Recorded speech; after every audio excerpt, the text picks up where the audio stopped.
नमस्ते दोस्तों, स्वागत है आपका हमारे YouTube channel story tube back पर, जहां आपको मिलेगा ढेर सारी कहानियां और नोवेल का समावेश। अगर आप हमारे चैनल पर नए हैं तो सब्सक्राइब करना ना भूले। तो चलो करते हैं वीडियो को शुरू।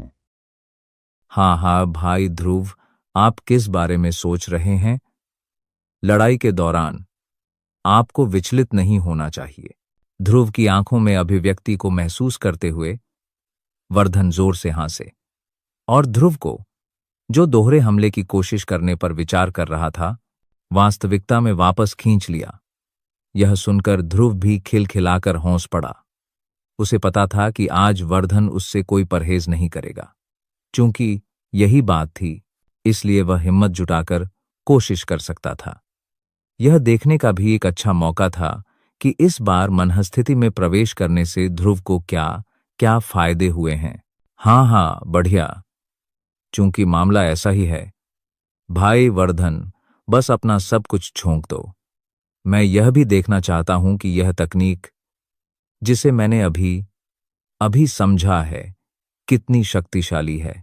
वर्धन को याद दिलाते हुए ध्रुव भी खिलखिलाकर हंस पड़ा। कलाई घुमाते ही प्रभावशाली आभा वाला विशाल काली तलवार ध्रुव की हथेली में एक लंबे भाले की तरह तेजी से घूम गया। आखिरकार ध्रुव की हथेली ने थोड़ा जोर लगाया और विशाल तलवार जमीन पर एक कोण पर पड़ी दरार में आसानी से धंस गया। देखने में तो यह शक्ति प्रदर्शन था, हालांकि वर्धन इससे और भी ज्यादा उत्तेजित हो गया। साथ ही उसने अपने मन में लापरवाही बरतने की हिम्मत नहीं की। ध्रुव के तलवार की वर्तमान स्थिति को देखते हुए, अगर उसने कोई शक्तिशाली तकनीक नहीं निकाली तो उसके लिए तकनीकों के मामले में ध्रुव को हराना नामुमकिन था। चूंकि मामला यही था, हाँ भाई ध्रुव, मैं आ रहा हूं। एक जोरदार हंसी के साथ एक सुंदर शक्ति प्रकाश स्तंभ तुरंत वर्धन की आंखों से ध्रुव की ओर निकल पड़ा।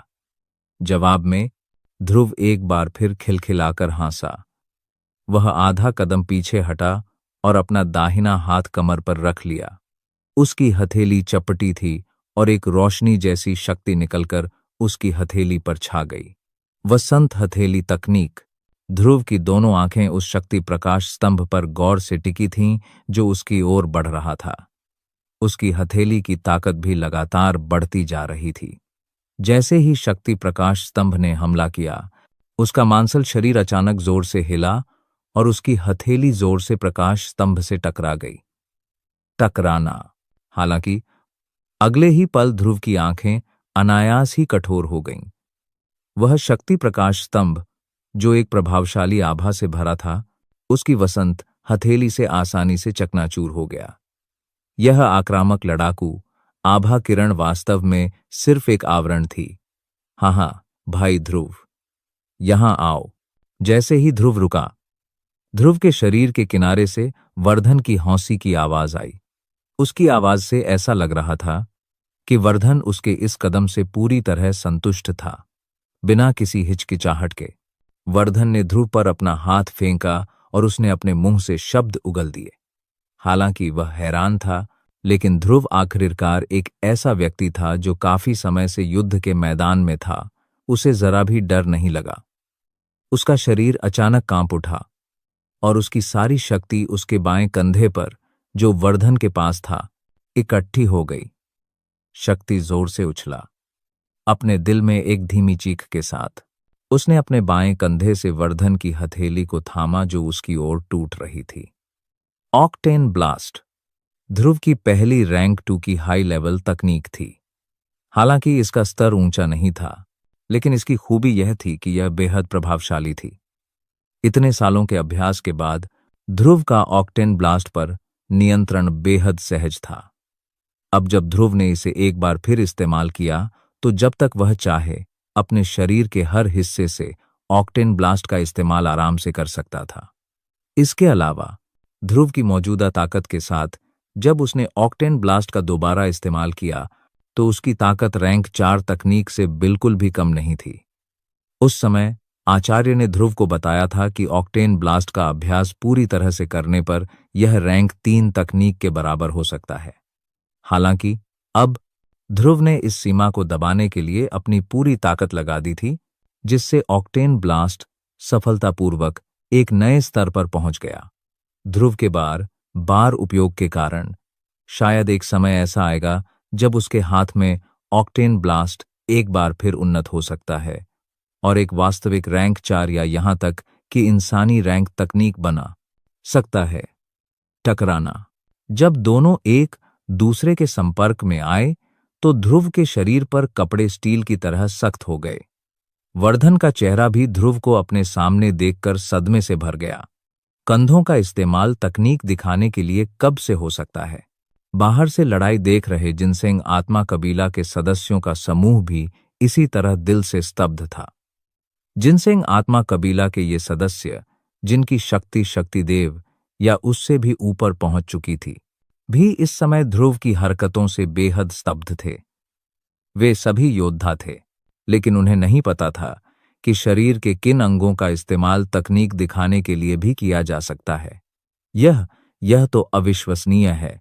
कंधे वास्तव में तकनीक इस्तेमाल कर सकते हैं। यह कैसे संभव है? यह कैसे संभव है? इतिहास में मुझे नहीं लगता कि मैंने कभी तकनीक जारी करने की ऐसे तरीके के बारे में सुना है। इस क्षेत्र में आश्चर्य और अविश्वास के शब्द फैल गए। जब ये शब्द वर्धन के कानों में पड़े तो वह अनायास ही एक हल्की सी हंसी हंस पड़ा। वह बोलने वाले लोगों की अज्ञानता पर हंसा। उनकी कमजोर ताकत और उनके कबीले के एकांत ने उन्हें अपनी ताकत पर काबू के बारे में कम जानकारी दी थी। अगर ऐसा ही चलता रहा तो बाहरी लोगों के आने से पहले ही जिनसेंग आत्मा कबीले का विनाश हो जाएगा। तकनीक एक योद्धा के लिए अपनी शक्ति को मुक्त करने का एक तरीका है। ज्यादातर योद्धा अपने अंगों और हथियारों में अपनी शक्ति या अंदरूनी शक्ति इसलिए डालते हैं क्योंकि वे पहले से ही इस तरह की युद्ध शैली के आदी होते हैं। लेकिन तकनीक अंततः तकनीक ही होती है। जब तक कोई इच्छुक हो, इससे कोई फर्क नहीं पड़ता कि वह तकनीक को कहां मुक्त कर सकता है। महत्वपूर्ण बात यह है कि तकनीक में कितनी महारत हासिल है। एक व्यंग्यात्मक टिप्पणी के बाद वर्धन के स्पष्टीकरण ने अविश्वासी जिनसेंग आत्मा कबीले के सदस्यों को तुरंत चुप करा दिया। इस जगह पर लीडर किंग जियान के अलावा वर्धन सबसे अधिक आधिकारिक व्यक्ति थे। उनके शब्द निर्विवाद थे। यह किंग जियान का आदेश भी था। दो समान रूप से शक्तिशाली तकनीकें कुछ मिनटों तक गतिरोध में रहीं। फिर ध्रुव के स्टील जैसे काले कपड़े फट गए और एक दरार बन गई जो किसी विस्फोट जैसी लग रही थी। इसकी तुलना में वर्धन की तकनीक सचमुच थोड़ी ज्यादा मजबूत थी। इसमें कोई आश्चर्य की बात नहीं थी कि वह ऐसी थी। जब वर्धन ने यह देखा तो अनायास ही उसके मुंह के कोनों पर एक मुस्कान उभर आई। लेकिन जब उसने ध्रुव की तरफ देखा तो पाया कि ध्रुव भी उसे मुस्कुराहट के साथ देख रहा था। भावशून्य भाव से वर्धन को भी लगा कि कुछ ठीक नहीं है। हालांकि जब उसने अपना ध्यान केंद्रित किया और ऊपर देखा तो ध्रुव के मुंह से अचानक एक जबरदस्त चीख निकली। उसका बाघ जैसा शरीर अचानक कांप उठा और एक जंगली और भयंकर विशाल बल ने वर्धन के शरीर को कुछ कदम पीछे धकेल दिया। उसी समय ध्रुव के मुंह से एक जोरदार चीख निकली। ऑक्टेन विस्फोट। वर्धन के हाव भाव तुरंत बदल गए।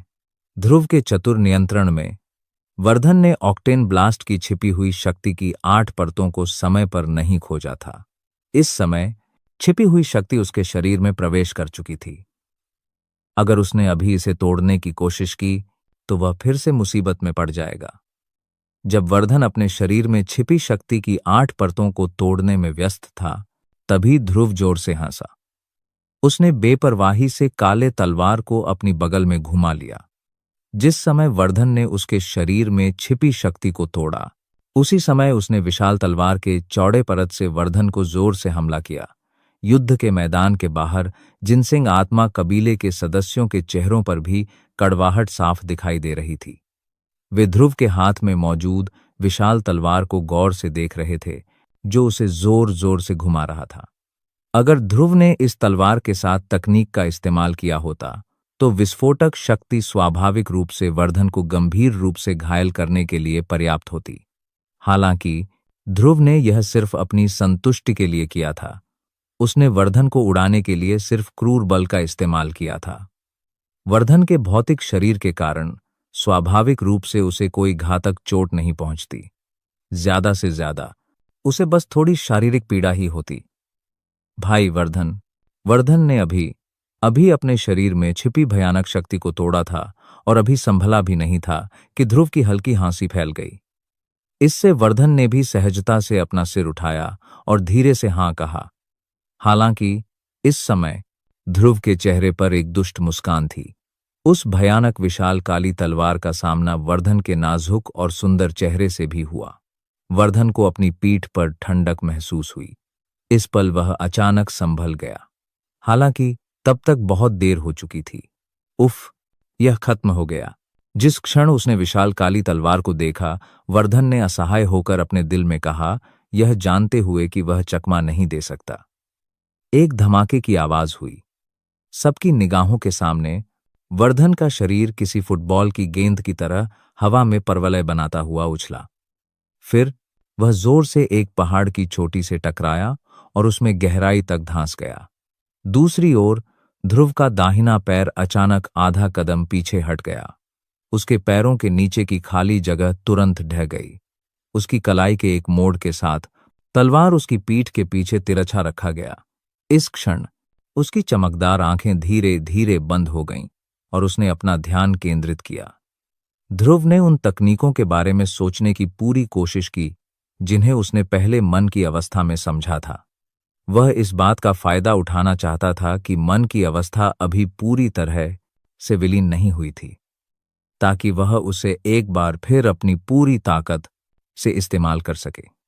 इस बार वह एक तलवार के बाद आने वाली सभी चालों का इस्तेमाल करना चाहता था।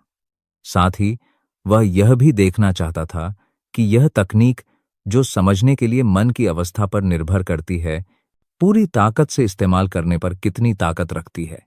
हाँ, यह एक द्वंद्व युद्ध है जिस पर हम सहमत हुए थे। तुम मेरे चेहरे पर थप्पड़ क्यों मार रहे हो? एक जोरदार चीख के साथ वर्धन पत्थर के टुकड़ों के ढेर से बाहर उड़ गया।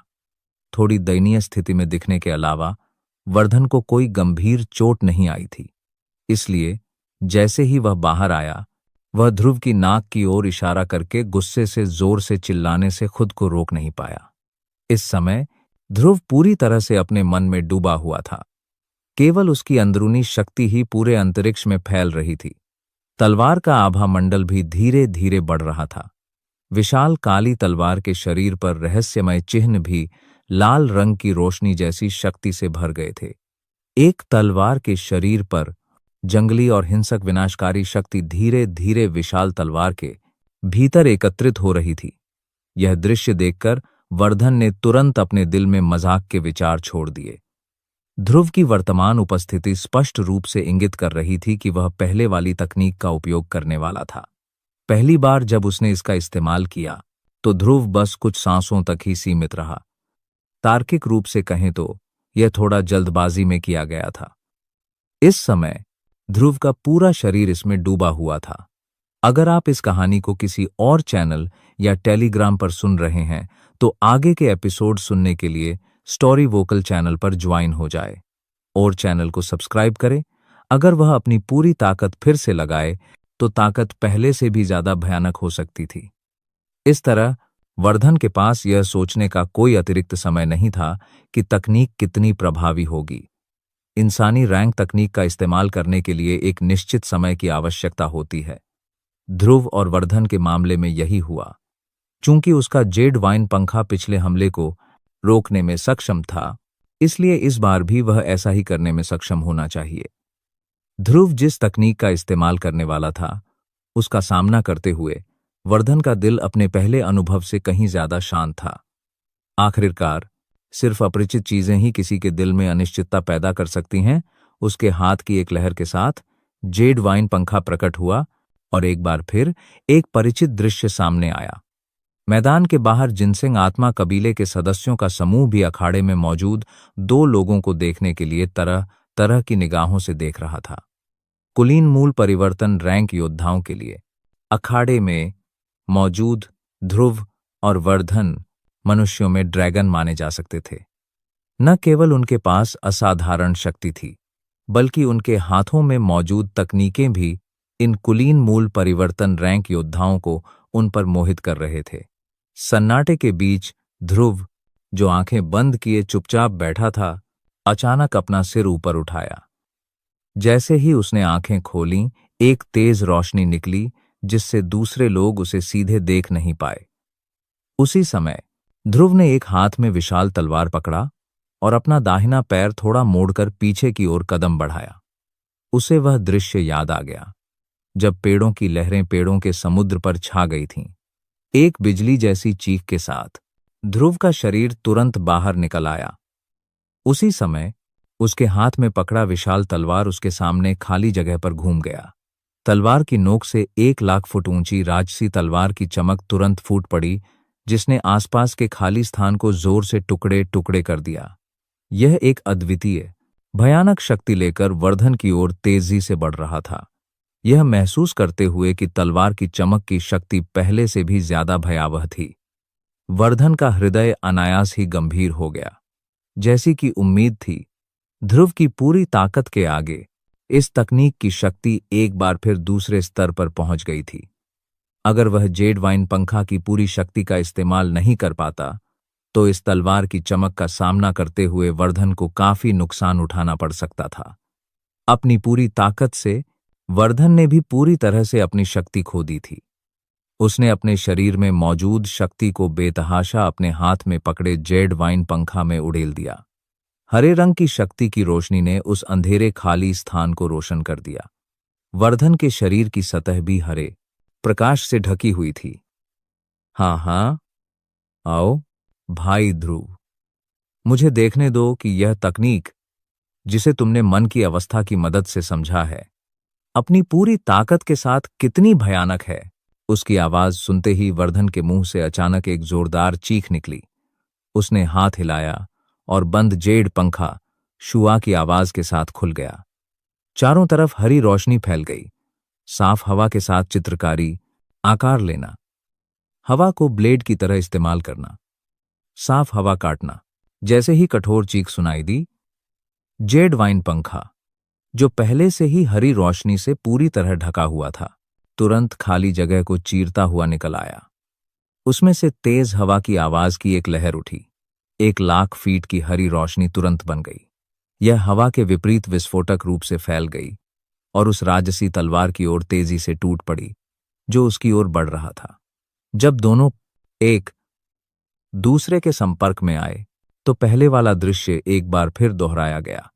वर्धन ने अखाड़े में एक दूसरे को भस्म कर रही दो शक्तियों को देखा। उसके हृदय में अनायास ही खुशी की लहर दौड़ गई। हालांकि वर्धन के खुश होने से पहले ही दूसरी तरफ से ध्रुव ने एक बार फिर अपने मुंह से एक चौंकाने वाली उग्र चीख निकाली। उसने एक बार फिर अपने हाथ में विशालकाय तलवार लहराया। इस समय न केवल वर्धन, बल्कि अखाड़े के बाहर मौजूद कई शक्तिदेव और मूल परिवर्तन रैंक योद्धाओं, यहां तक कि बूढ़े लुहार की भी आंखें अखाड़े का दृश्य देखकर दंग रह गया। कुछ ही मिनटों में ध्रुव ने वास्तव में एक बार फिर उस तलवार तकनीक का प्रदर्शन किया। बिल्कुल सही। जैसे ही ध्रुव का तलवार खाली जगह में घूमा, एक और राजसी तलवार चमक निकली, जो पहले वाले से कम नहीं थी। वह तुरंत पहले वाले से जा मिली और पहले वाले तलवार की चमक में विलीन हो गई। बज आग जैसी चमकदार लाल शक्ति ने खाली जगह को रंग दिया। लाखों फुट लंबे तलवार की चमक अचानक बहुत तेज हो गई। उस पर मौजूद आभा भी उसी प्रोकन डैश मौजूद उन्नेलेज अखा देखा रा की जार कर प्रवृत्ति का अनुसरण करते हुए ऊपर की ओर बढ़ गई। कुछ ही सांसों में उसने साफ हवा के झोंके की शक्ति को दबा दिया। यह दृश्य देखकर अखाड़े के बाहर सबके हाव भाव एक बार फिर बदल गए। दो इंसानी रैंक तकनीकों को एक साथ प्रदर्शित करना एक बात थी, लेकिन इस तकनीक को एक साथ क्यों मिलाया गया? बूढ़े लुहार की दृष्टि स्वाभाविक रूप से ऐसी नहीं थी जिसकी तुलना कोई साधारण व्यक्ति कर सके। जैसे ही उसने तलवार की चमक देखी, उसने मन ही मन अपना निर्णय ले लिया था। इस क्षण जब उसने देखा कि बाद में आई तलवार की चमक वास्तव में पहले वाली चमक के साथ पूरी तरह से विलीन हो गई थी, तो उसने तुरंत अपने मन में समझ लिया कि ध्रुव की तकनीक का सेट सिर्फ एक साधारण तलवार नहीं था, बल्कि इसमें आगे की लगातार चालें थीं। एक के बाद एक तलवार, एक के बाद एक लहर, अंतिम आरोपित परिणाम शायद उसकी कल्पना से भी ज्यादा भयानक होगा। इस बार वर्धन सचमुच थोड़ा ज्यादा लापरवाह था। ध्रुव की तकनीक के सेट से निपटना वाकई आसान नहीं था। इस समय उसके दिल में बस यही उम्मीद थी कि यह तकनीक सिर्फ एक ही तलवार के लिए इस्तेमाल की जा सकती है। अगर ऐसा होता तो वर्धन के लिए इसे पाना नामुमकिन नहीं था। लेकिन अगर ऐसा नहीं होता तो न सिर्फ उसे अपनी सारी तरकीबें आजमानी पड़तीं, बल्कि अपनी शक्ति का भी काफी हिस्सा खर्च करना पड़ता। टकराना। वर्धन के पास ज्यादा समय नहीं बचा था। बस एक पल में साफ हवा का टुकड़ा आखिरकार तलवार की चमक से चकनाचूर हो गया, जिसके अडिग प्रतिरोध के नीचे अभी भी एक अतुलनीय शक्तिशाली आभा थी। यह देखकर वर्धन का दिल तुरंत थोड़ा चौंक गया। उसने एक हाथ से जेड पंखा अपनी स्टोरेज अंगूठी में रखा और उसके हाथ की सीलें तेजी से बदल गईं। उसके शरीर में मौजूद शक्ति भी उसकी हथेली में तेजी से उमड़ पड़ा। जब तलवार की चमक ने हमला किया तो वर्धन की हथेली से भी एक चमकदार हरी रोशनी चमक उठी। वर्धन के इस हमले की ताकत वास्तव में जेड वाइन पंखा से जरा भी कम नहीं थी। इसके अलावा अगर कोई ध्यान से देखे तो यह हमला जेड पंखे से भी ज्यादा शक्तिशाली लग सकता था। यह वर्धन के पास मौजूद कई तुरुप के पत्तों में से एक था। जब भी उसने इसका इस्तेमाल किया, उसे हमेशा सफलता मिली। उसे विश्वास था कि अगर वह आज इसका इस्तेमाल करे तो यह उसे निराश नहीं करेगा। एक ताड़ का पेड़ बाहर फेंका गया और एक क्रिस्टल जैसी हरी ताड़ का पेड़ वर्धन के हाथ से गिर गया और राजसी तलवार की चमक की ओर विस्फोटक रूप से फट गया। क्रिस्टल हथेली खाली हवा में उड़ गया। पहले शांत वातावरण अचानक एक तूफान में बदल गया। क्रिस्टल कपाड़ बाहर बाहर फेंका गया और एक क्रिस्टल एक ताड़ का पेड़ वर्धन के हाथ से गिर गया। हथेली तूफान का सामना करते हुए तेजी से बढ़ने लगा। जब तक वह तलवार की चमक के सामने पहुंचा, तब तक क्रिस्टल पाम का आकार 1,00,000 फीट हो चुका था। टकराना। इस बार जब दोनों टकराए तो अचानक पूरे इलाके में एक तेज टक्कर की आवाज गूंज उठी। कानों को चीर देने वाली ध्वनि बार बार पटाखों जैसी लग रही थी। अगर बूढ़े लोहार का कवच न होता तो अखाड़े के बाहर मौजूद जिनसिंग आत्मा कबीले के सदस्य भी प्रभावित हो सकते थे। यह क्रिस्टल हथेली वाकई वर्धन के लिए एक तुरुप का पत्ता बनने के लायक था। पल भर में यह तलवार चमक के साथ मुकाबला बराबरी पर ला सकता था। विजेता का फैसला करना मुश्किल था। एक और जोरदार चीख सुनाई दी। वर्धन इस आवाज से तब तक दबा रहा जब तक उसकी आंखों के कोने की मांसपेशियां जोर से नहीं फड़क उठीं। सच तो यह था कि जिस बात का उसे डर था वही होने वाली थी। पहले तो वह मन ही मन खुश हो रहा था कि जंजीर का वार सिर्फ 1 फुट लंबा था। इस बार वह चौंक गया। यह राक्षस। वर्धन का दिल जहां एक ओर बुरी तरह हिल रहा था, वहीं दूसरी ओर वह गालियां देते हुए जोर जोर से हंस भी रहा था। हालांकि उसने अपने दिल में लापरवाही बरतने की हिम्मत नहीं की। इंसानी रैंक तकनीक कोई साधारण तकनीक नहीं थी। वह भी इसे बार बार इस्तेमाल नहीं कर सकता था। वर्धन को बस यही उम्मीद थी कि ध्रुव उसके आगे रहते हुए रुक जाए। आखिरकार भले ही यह एक श्रृंखलाबद्ध हमला ही क्यों न हो, शक्ति की थकावट बेहद भयावह होगी। सिर्फ एक क्षणिक जीत के लिए ध्रुव के लिए इतनी शक्ति को खत्म करने की कोई वजह नहीं थी। होने देना, खर्च करना। 5 फीट के बाद ध्रुव आखिरकार पीला चेहरा लिए रुक गया। ऐसा नहीं था कि वह रुकना चाहता था। ध्रुव जानना चाहता था कि इस तलवार तकनीक का अंत कहाँ है। हालांकि 7वें वार के बाद ध्रुव चाहकर भी उसे घुमा नहीं पा रहा था। ऐसा इसलिए था क्योंकि इस समय ध्रुव के शरीर में शक्ति पूरी तरह से समाप्त हो चुका था। उसके लिए 8वां वार हिलाना स्पष्ट रूप से असंभव था। इसके अलावा ध्रुव को भी हल्का सा एहसास हुआ कि अगर उसके पास पर्याप्त शक्ति भी हो तो भी वह 8वां वार नहीं घुमा पाएगा। 7वें वार के बाद ध्रुव सचमुच एक पल में तलवार को घुमाना भूल गया। ध्रुव के शरीर से वह अजीब सा एहसास भी अचानक गायब हो गया। अवधारणा पूरी तरह से लुप्त हो चुकी थी। ध्रुव को अंत में किसी और चीज का भी आभास हुआ। 7वें वार के बाद एक अवरोध सा लग रहा था। इसी वजह से ध्रुव 8वें वार को समझने में असमर्थ था। दूसरे शब्दों में, इस तलवार तकनीक को अधिकतम 7 वार तक घुमाया जा सकता है। ध्रुव ने मन ही मन सोचा। घोरस ने कोई जवाब नहीं दिया। नतीजा तो बस ध्रुव के खुद पुष्टि करने का इंतजार कर रहा था। दूसरी ओर वर्धन का हृदय पहले ही किसी भी प्रतिरोध से पूरी तरह मुक्त हो चुका था, क्योंकि उसे उन 5 तलवार की चमकों का सामना करना पड़ा जो एक बार फिर विलीन हो गई थीं। 7 तलवार चमकें विलीन हो चुकी थीं। तकनीकों का यह समूह मानव वर्ग की तकनीकों में पहले से ही चरम पर था। अगर इसमें महारत हासिल कर ली जाए तो यह संभवत इच्छा शक्ति रैंक की तकनीक के बराबर होगी।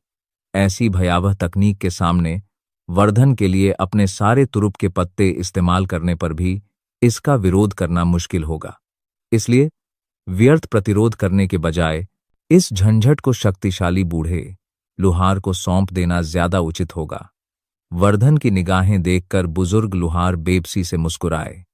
उनका दिल तलवार तकनीक की ताकत से वाकिफ था। उन्होंने मजाक नहीं किया। उनका शरीर चमक उठा और वर्धन के सामने प्रकट हो गया। बुजुर्ग लुहार की आंखों में प्रशंसा की एक चमक दौड़ गई जब उन्होंने उस भयावह तलवार चमक का सामना किया जिसने क्रिस्टल के हाथ को चकनाचूर कर दिया था। इस तलवार तकनीक की ताकत शायद इंसानी रैंक की तकनीक जितनी सरल नहीं थी। अगर ध्रुव इसका सही ढंग से अभ्यास करता तो यह निश्चित रूप से भविष्य में ध्रुव का एक बड़ा तुरुप का पत्ता बन जाता। बुजुर्ग लुहार ने अपना हाथ उठाया। उनकी हथेली राजसी तलवार की चमक की ओर थी। एक योद्धा जैसी प्रभावशाली आभा चुपचाप फैल गई, जिससे जिनसिंह आत्मा कबीले के सदस्यों ने अनायास ही सम्मान भरी नजरें उठाईं। बुजुर्ग लुहार ने शांति से अपनी आंखें तभी उठाईं जब तलवार प्रकाश उनके पास आया। बुजुर्ग लुहार ने इस भयावह तकनीक के सामने उदासीनता दिखाई जो 9 सितारा स्तर से नीचे के किसी भी कुलीन शक्तिदेव को हरा सकती थी। शक्ति, यह कुछ ऐसा था जिसका उन्होंने अपने शुरुआती वर्षों में अभ्यास किया था। अगर इस बारे में बात की जाए तो उनके और वर्तमान के बीच वाकई एक बड़ी दूरी थी। एक बेहद शांत रुको शब्द ने मानो पूरे माहौल को अपनी गिरफ्त में ले लिया हो। इस पल ऐसा लग रहा था मानो समय थम सा गया हो। यहां तक कि वहां मौजूद सभी लोगों के शरीर में घूम रही शक्ति भी रुक गई थी। तलवार की रोशनी भी स्वाभाविक रूप से कोई अपवाद नहीं थी। बुजुर्ग लुहार ने धीरे से अपना हाथ हिलाया। शक्ति तलवार चमक, जो पहले से ही असामान्य रूप से प्रचंड और उग्र हो चुका था, ने तुरंत अपनी प्रचंड और उग्र आभा को छिपा लिया। वह अनेक चमकदार लाल बहती रोशनियों में बदल गया, जो एक समूह में एकत्रित हो गईं। बुजुर्ग लुहार ने धीरे से अपना हाथ हिलाया और ऐसा लगा जैसे शुद्ध शक्ति चमक समूह को अपना स्वामी मिल गया हो। वह एक झटके में ध्रुव के शरीर के भीतर के भंवर में समा गया।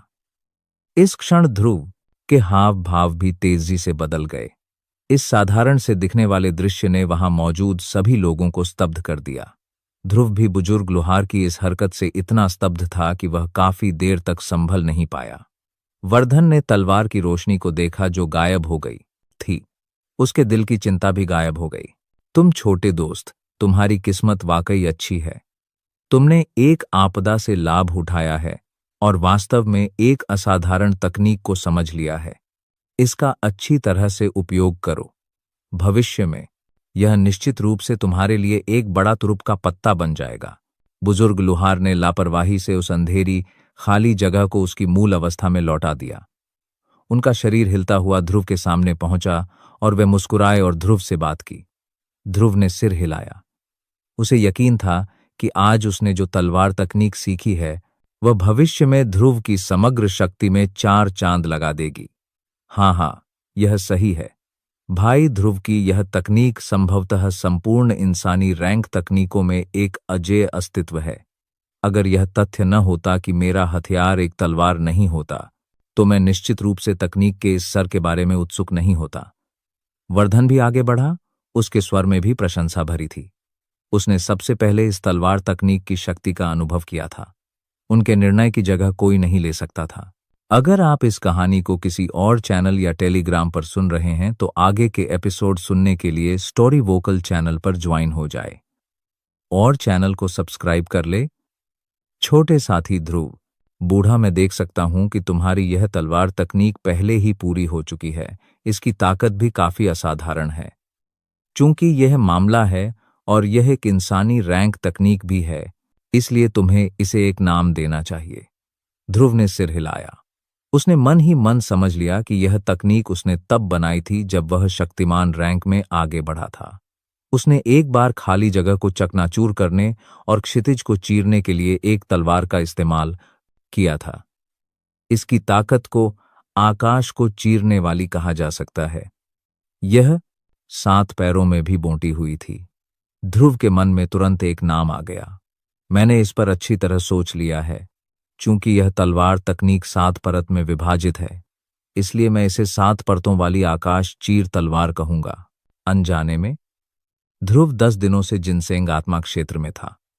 बाहरी दुनिया में इस साल के हकीम मुलाकात का विजेता और देव रैंक की संपूर्ण गोली को बनाने वाला 2nd ग्रेड का हकीम ध्रुव हकीम मुलाकात के बाद 10 दिनों के लिए पूरी तरह से गायब हो गया था। प्राचीन नील शहर की अनेक शक्तियां इससे अतुलनीय रूप से स्तब्ध थीं।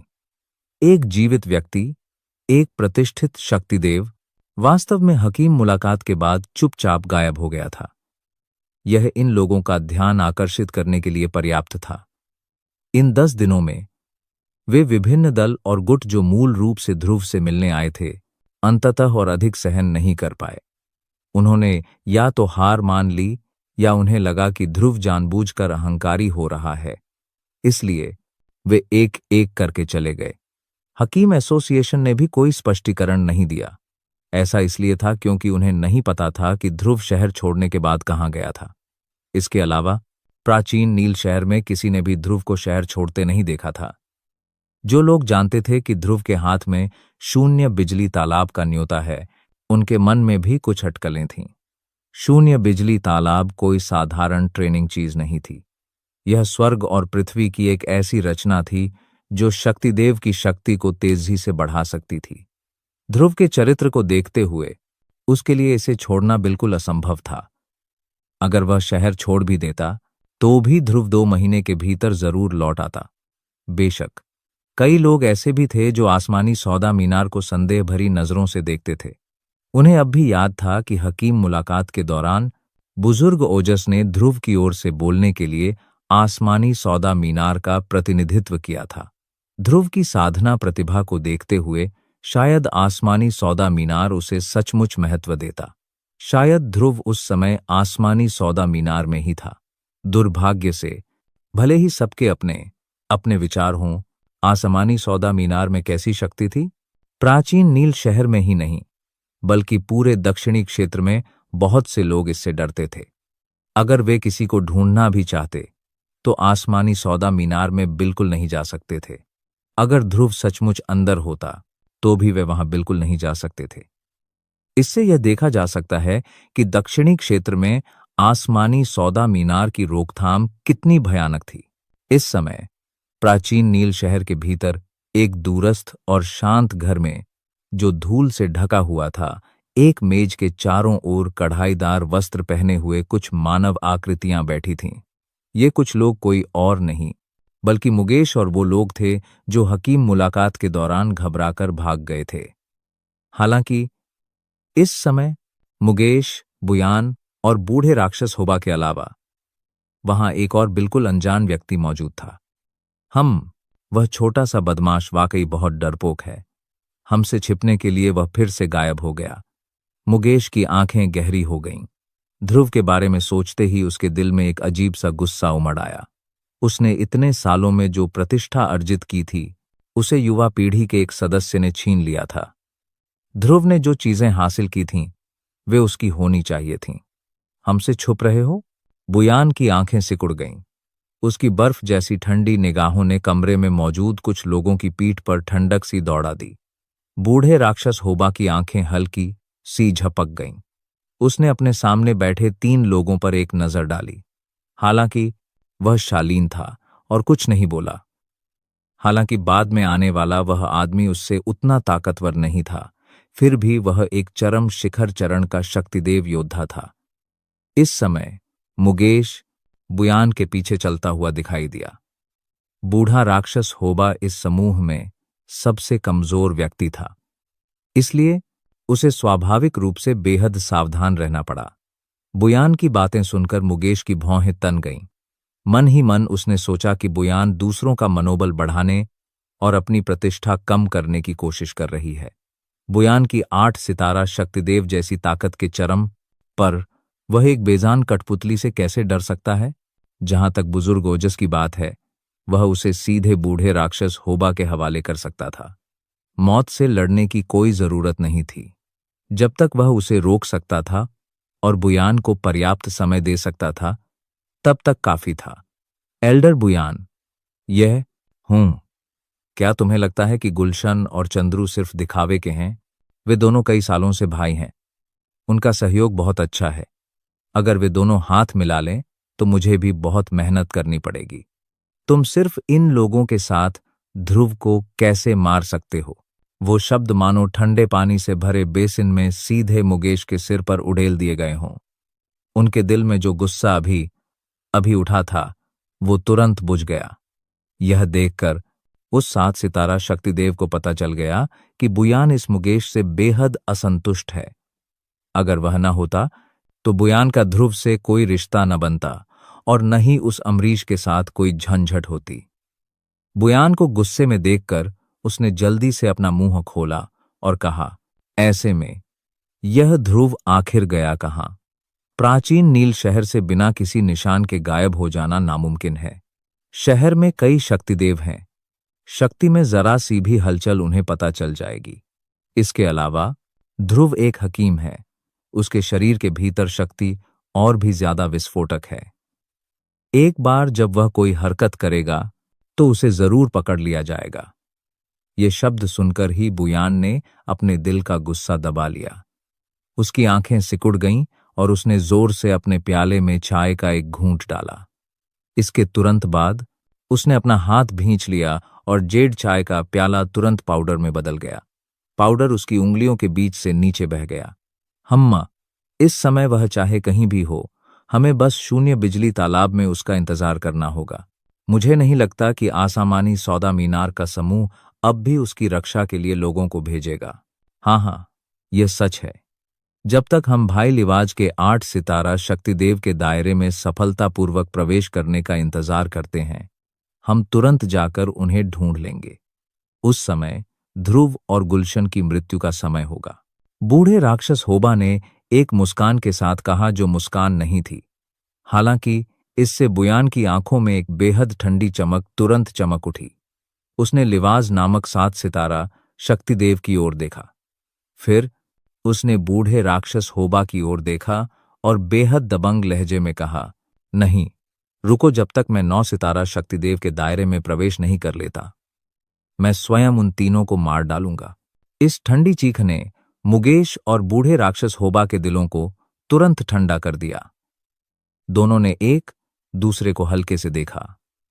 इसके तुरंत बाद उन्होंने बुयान की तरफ देखा और जोर से सिर हिलाया।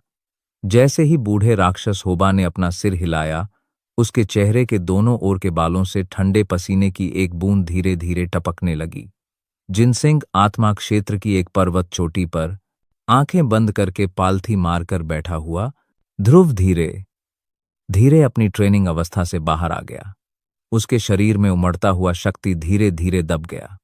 उसके चारों ओर हवा की सीटी जैसी आवाज भी शांत हो गई।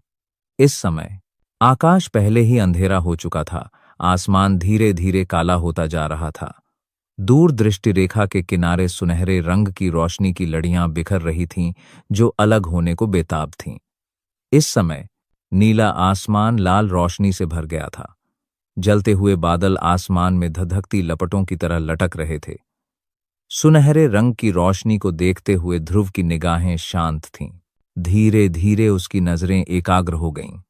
उसकी आंखों की गहराई से परावर्तित सुनहरे रंग की रोशनी एक हरे वस्त्रधारी परम सौंदर्य में बदल गई, जो किसी भी देश के पतन का कारण बन सकती थी। यह ध्रुव की पत्नी ईरा थी। ध्रुव ने धीरे से अपना हाथ ऊपर उठाया। शक्ति उसकी हथेली से निकली और धीरे धीरे ध्रुव के सामने घनीभूत हो गई। ईरा और हिनिशा का समान रूप से भव्य और असाधारण रूप ध्रुव के सामने प्रकट हुआ। ईरा, हिनिशा, मैं अनजाने में 1 साल के लिए मार्कस को छोड़ आया हूं। क्या इन दिनों में जब मैं आसपास नहीं था, तुम दोनों ठीक थे? ध्रुव ने धीरे से अपना हाथ उठाया और अपने सामने खड़ी 2 सुंदरियों के चेहरों को हल्के से सहलाया। ऐसा लग रहा था जैसे वे उसके ठीक सामने हों। यद्यपि 1 वर्ष तक घर से दूर रहना उसके जैसे योद्धाओं के लिए लंबा समय नहीं माना जाता था, लेकिन दुनिया के अलगाव के कारण उन्हें एक दूसरे की और भी अधिक याद आने लगी थी। मार्कस, मध्य इलाका, गहरे महाअजगर कबीले के क्षेत्र में। इस समय एक विशाल झील के सामने 2 मानव आकृतियां खड़ी थीं। उनका नेतृत्व कर रही एक अत्यंत सुंदर स्त्री थी, जिसका स्वभाव अत्यंत ठंडा था। उसके बगल में एक ऐसी सुंदरी थी जो पहले वाली से कम नहीं थी। वह एक ऐसी सुंदरी थी जो किसी भी देश के पतन का कारण बन सकती थी। इन दोनों महिलाओं के बगल में एक लंबा और हट्टा कट्टा आदमी खड़ा था। यह महाअजगर कबीला का यह जादुई झरना मुझे उधार देने के लिए कबीले के मुखिया नागेश को धन्यवाद। सबसे पहले मुख खोलने वाली सुंदरी थी। उसके बगल में बैठी दूसरी महिला ने उसके शब्द सुनते ही मुस्कुराकर सहमति में सिर हिलाया। उसने नागेश की ओर कृतज्ञता भरी नजर से देखा। हाँ, इसमें मुझे धन्यवाद देने की क्या बात है? यह तो बस एक छोटी सी बात है। जादुई झरने में मौजूद झरने का खूनी पत्थर पहले ही इकट्ठे कर लिए गए हैं। संभावना है कि मेरे कबीले को लंबे समय तक इसकी जरूरत नहीं पड़ेगी। चूंकि ऐसा ही है, तो मैं आपकी एक मदद कर सकता हूं और इसे बहन हिनिशा को उधार दे सकता हूं। यह असाधारण महिला और उसके बगल में बैठी महिला आश्चर्यजनक रूप से हिनिशा और ईरा थीं। जादुई झरने का मामला सुलझ जाने के बाद जब ईरा ने हिनिशा की ओर देखा तो उसकी आंखों में चिंता के भाव थे। उसने भौहें चढ़ाईं और कहा, हिनिशा, क्या तुम सचमुच अंदर जाने की योजना बना रही हो? मैं चिंतित हूं। हिनिशा ने ईरा के चिंतित शब्द सुनकर गर्मजोशी से मुस्कुराई। उसने सिर हिलाया और धीरे से अपना जेड जैसा हाथ बढ़ाया। उसने ईरा का कोमल और नाजुक हाथ थाम लिया। इसमें चिंता की क्या बात है? मैं तो बस देखने जा रही हूं। अगर कुछ हुआ तो मुझे तुम्हें बताने में देर नहीं लगेगी। और तो और, अपनी मौजूदा ताकत से मैं मार्कस में कहीं भी जा सकती हूं। यह तो बस एक झील है। मैं बस अंदर जा सकती हूं। अगर आप इस कहानी को किसी और चैनल या टेलीग्राम पर सुन रहे हैं, तो आगे के एपिसोड सुनने के लिए स्टोरी वोकल चैनल पर ज्वाइन हो जाए और चैनल को सब्सक्राइब कर ले। चिंता की कोई बात नहीं है। हिनिशा ने बात करने के बाद जल्दी से अपना मुंह खोला। ऐसा लग रहा था जैसे उसने ईरा को मना लिया हो। ईरा के मुंह खोलने से पहले ही हिनिशा हंस पड़ी। और क्या तुम्हें डर नहीं है कि वह आदमी नई दुनिया में जाकर हमें भूल जाएगा? अगर वह बेवफा हुआ और दूसरी पत्नी ढूंढ ली, तो हमारा क्या होगा? अगर यह सचमुच मुमकिन है, तो मैं जाकर उस पर नजर रखूंगी। देखते हैं कि वह कोई शरारत करता है या नहीं। ये शब्द कहे जाने के बाद हिनिशा और ईरा अनायास ही हंस पड़े, जिससे बगल में खड़े नागेश का मुंह सिकुड़ गया। दोनों महिलाएं बातें करती रहीं और हंसती रहीं और कुछ निर्देश देती रहीं। हालांकि ईरा तैयार नहीं थी। हिनिशा ने जिद की। ईरा चाहकर भी उसे रोक नहीं पाई। लाचार और चिंतित होने के बजाय हिनिशा के लिए प्रार्थना करना और यह आशा करना बेहतर था कि जादुई झरने में उसे कुछ न हो। उसी समय पहले की हंसी के बीच ईरा को ध्रुव की याद आने लगी। वह लगभग भूल ही गई थी कि ध्रुव समय के साथ 1 साल से ज्यादा समय पहले मार्कस से चला गया था। अब जब वह उसके बारे में सोचती थी तो उसका दिल उसे और भी ज्यादा याद करता था। वह चाहती थी कि वह तुरंत उस रहस्यमयी सुरंग में घुस जाए और ध्रुव की तलाश में वहां पहुंच जाए जहां ध्रुव था। हिनिशा का प्यारा शरीर कांप उठा, जबकि ईरा बेसुध थी। उसका कोमल और सुंदर शरीर अचानक झील की सतह पर प्रकट हो गया। उसने किनारे पर ईरा और नागेश की ओर देखा।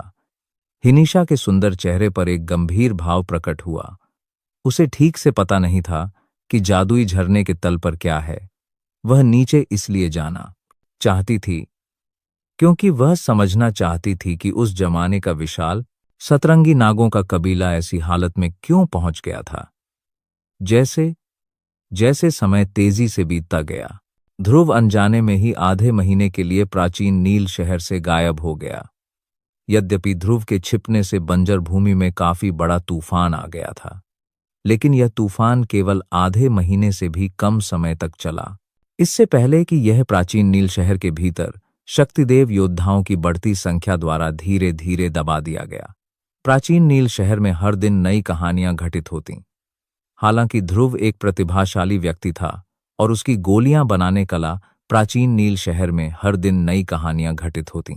शहर में अभूतपूर्व थीं, फिर भी प्राचीन नील शहर की कहानियां सिर्फ ध्रुव तक ही सीमित नहीं थीं। जब शहर के कुछ योद्धाओं ने शक्तिदेवों के झुंड को आते देखा तो वे उत्सुक हो गए कि वे कौन हैं। फिर भी उन्होंने तुरंत प्रतिक्रिया व्यक्त की। शून्य बिजली तालाब के अलावा, जो केवल हर 100 साल में एक बार दिखाई देता है, संभवतः कोई अन्य कारण नहीं था जो इतने सारे शक्तिदेवों को प्राचीन नील शहर में झुंड में ला सकता था। इस समय शहर के कुछ बुजुर्ग जो इस मामले से वाकिफ थे, अचानक समझ गए कि शून्य बिजली तालाब के खुलने में बस 1.5 महीने बाकी हैं। इसमें कोई आश्चर्य की बात नहीं थी कि ये शक्तिदेव, जो आमतौर पर एकांत में साधना करते थे, सभी प्राचीन नील शहर में आएंगे। अगर कोई बड़ी घटना न घटे तो वे यहां आने के मूड में नहीं होंगे। शक्तिदेवों, खासकर उच्च स्तर के शक्तिदेवों के लिए अपने वर्तमान स्तर पर अपनी शक्ति बढ़ाना पहले से ही कठिन था। शक्तिदेव की शक्ति बढ़ाने वाले स्वर्गीय खजानों पर भरोसा करना कुछ हद तक अवास्तविक था। आखिर यह दुनिया की सीमा थी, एक बंजर जमीन। यहां कोई असाधारण ट्रेनिंग के संसाधन कैसे हो सकते थे? अगर होते भी तो उन्हें शक्तिशाली तिलस्मी जानवरों ने बहुत पहले ही छीन लिया होता। उनके हाथों से उन्हें छीनना इतना आसान कैसे हो सकता था? मुसीबत ढूंढने की बजाय शांति से ट्रेनिंग करना बेहतर था। तुलनात्मक रूप से यही सही रास्ता था। लेकिन अब शून्य बिजली तालाब कई साधना संसाधनों के बीच एक विसंगति थी। कुछ ही दिनों में प्राचीन नील शहर में लगभग 100 शक्तिदेव प्रकट हो गए। इतनी बड़ी संख्या में सेनाएं पूरे दक्षिणी क्षेत्र में भी अत्यंत शक्तिशाली मानी जा सकती थीं। कुछ देर के लिए पूरा प्राचीन नील शहर असाधारण रूप से जीवंत हो गया। स्वाभाविक रूप से सभी ने प्रतिभाशाली ध्रुव को भूल ही गए थे। हालांकि जैसे जैसे प्राचीन नील शहर में अधिक से अधिक शक्तिदेव प्रकट हुए, प्राचीन नील शहर में परेशानी पैदा हो गई। शक्तिदेव की शक्ति स्वाभाविक रूप से निर्विवाद थी। यदि 2 शक्तिदेव आपस में लड़ते तो युद्ध का परिणाम निर्धारित करना बहुत कठिन होता। इसलिए सामान्यतः शक्तिदेवों के बीच संघर्ष होने पर भी वे एक दूसरे से लड़ने से बचने की पूरी कोशिश करते। हालांकि भले ही वे सभी शक्तिदेव थे और आमतौर पर एक दूसरे से आशंकित रहते थे, लेकिन अब स्थिति अलग थी। शून्य बिजली तालाब का उद्घाटन नजदीक आ रहा था। हालांकि कुल मिलाकर केवल 30 बिजली तालाब न्योते थे। जैसा कि कहावत है, भिक्षु बहुत ज्यादा हैं और दलिया बहुत कम। उस समय प्राचीन नील शहर में लगभग 100 शक्तिदेव थे। हालांकि उनमें से 1/3 से भी कम अंततः शून्य बिजली तालाब में प्रवेश कर पाए। इसके परिणामस्वरूप अधिकांश शक्तिदेवों की यात्रा व्यर्थ हो जाती। हालांकि शक्तिदेव तो शक्तिदेव ही थे। साधना के इस स्तर पर पहुंचने के बाद उनमें से किसके हृदय में कोई अभिमान नहीं हुआ। उन्होंने बिजली तालाब का न्योते पाने के लिए बड़ी मेहनत से यह यात्रा की थी। हालांकि अंत में उन्हें कुछ भी नहीं मिला। यह ऐसी चीज थी जिसे वे स्वीकार नहीं कर सकते थे। इसलिए भले ही वे शून्य बिजली तालाब में प्रवेश न कर पाएं, ये शक्तिदेव निश्चित रूप से दर्शक बनने को तैयार नहीं होंगे। परिणामस्वरूप प्राचीन नील शहर में निरंतर लड़ाई आधिकारिक तौर पर शून्य में सामने आई। यह केवल शून्य बिजली तालाब में प्रवेश की योग्यता प्राप्त करने के लिए ही नहीं था, बल्कि अपनी साधना के परिणामों को प्रदर्शित करने के लिए भी था। इसे एक प्रकार का दिखावा, एक अलग प्रकार की प्रतियोगिता माना जा सकता है। अध्यक्ष गुलशन और चंद्रू हकीम एसोसिएशन के भीतरी आंगन में खड़े थे। दोनों ने सिर उठाकर आकाश में हो रही लड़ाई को देखा, जहां शक्ति उमड़ रहा था। वे खुद को रोक नहीं पाए और धीरे से आह भर ली। उफ! वह बदमाश ध्रुव आखिर कहाँ चला गया? शून्य बिजली तालाब खुलने वाला है, लेकिन उसे इस समय गायब होना पड़ा। गुलशन ने जब ध्रुव के बारे में सोचा तो वह अपना सिर हिलाए बिना नहीं रह सका। वह ध्रुव के ठिकाने के बारे में भी बहुत उत्सुक था। उस दिन हकीम एसोसिएशन छोड़ने के बाद ध्रुव मानो धरती से पूरी तरह गायब हो गया हो। उसकी आभा का नामो निशान भी नहीं बचा था। यह बेहद अजीब लग रहा था। चंद्रू ने भी यह सुनकर थोड़ा भौहें चढ़ाईं। वह ध्रुव के लिए बेहद चिंतित था। बोलने के लिए मुंह खोलने से पहले वह एक पल के लिए झिझका। गुलशन, क्या आपको लगता है कि ध्रुव मुकेश द्वारा किया गया होगा? अपनी बात पूरी करने से पहले गुलशन ने धीरे से हाथ हिलाया और एक बार फिर सिर हिलाया। उसने कहा, असंभव। उस समय अमरीश अभी भी प्राचीन नील शहर में था और वे बुरी तरह भाग गए थे। वे स्पष्ट रूप से जानते थे कि अमरीश कितना शक्तिशाली था और निश्चित रूप से ध्रुव पर हमला नहीं करेगा। बुयान इस बात को लेकर बहुत स्पष्ट था। एक बार उसका पता चल गया तो वह भी इसके परिणाम भुगतने में सक्षम नहीं होगा। अब हम बस इंतजार कर सकते हैं और देख सकते हैं। हो सकता है जब हम ध्रुव के बारे में चिंतित होंगे तब वह पहाड़ पर बैठकर दूर से बाघ को देख रहा होगा। गुलशन की बूढ़ी आंखें सिकुड़ गईं और वह मन ही मन सोचने लगा। उसने एक बार फिर आसमान में बढ़ती हुई आग की लपटों को देखा और मन ही मन धीरे से कहा, आखिर क्या वह पिछली बार भी ऐसा ही नहीं था? जिनसेंग आत्मा क्षेत्र पहाड़ की चोटी पर आंखें बंद करके साधना कर रहे ध्रुव ने अपनी भौहें थोड़ी ऊपर उठाईं। साधना अवस्था से बाहर आते ही उसकी पलकें हल्की सी कांप उठीं।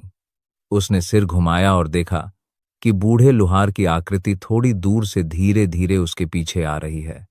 वर्धन, जो उसके साथ चल रहा था, पहले ही जिनसेंग आत्मा क्षेत्र से निकल चुका था।